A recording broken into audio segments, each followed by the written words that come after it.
Chapter 1. Grammar. Finding nouns, verbs, and subjects. Definitions. A noun is a word or set of words for a person, place, thing, or idea. A noun of more than one word, tennis court, gas station, is called a compound noun. There are common nouns and proper nouns. Common nouns are words for a general class of people, places, things, and ideas: man, city, award, honesty. They are not capitalized. Proper nouns are always capitalized. They name specific people, places, and things: Joe, Chicago, Academy Award. A verb is a word or set of words that shows action, runs, is going, has been painting, feeling, loves, envies, or state of being: am, are, is, have been, was, seem. Note: we will use the standard of underlining subjects once and verbs twice. Examples. He ran around the block. I like my friend. They seem friendly. The Blue Book of Grammar and Punctuation. State of being verbs are called linking verbs. They include all forms of the verb to be, being, been, am, is, are, was, were, plus such words as look, feel, appear, act, go, followed by an adjective. See the adjectives and adverbs section later in this chapter.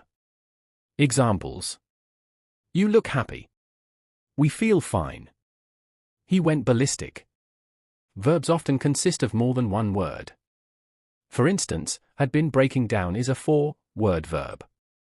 It has a two-word main verb, breaking down, also called a phrasal verb, and two helping verbs, had and been. Helping verbs are so named because they help clarify the intended meaning. Many verbs can function as helping verbs, including is, shall, must, do, has, can, keep, get, start, help, etc. You will sometimes hear the word participle, which is the form of a verb used with helping verbs to make verb tenses or is used to form adjectives.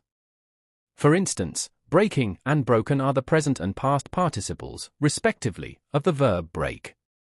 A broken dish is an example of a phrase containing a participle as an adjective. See the adjectives and adverbs section later in this chapter.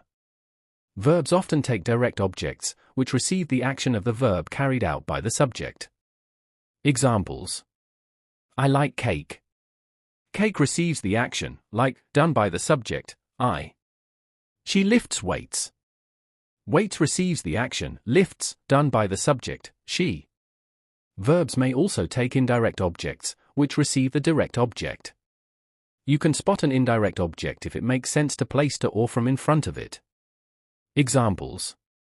I gave Joe the cake. The indirect object, Joe, receives the direct object, cake, given by the subject, I.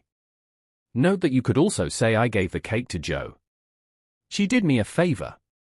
The indirect object, me, is affected by the direct object, favor, done by the subject, she.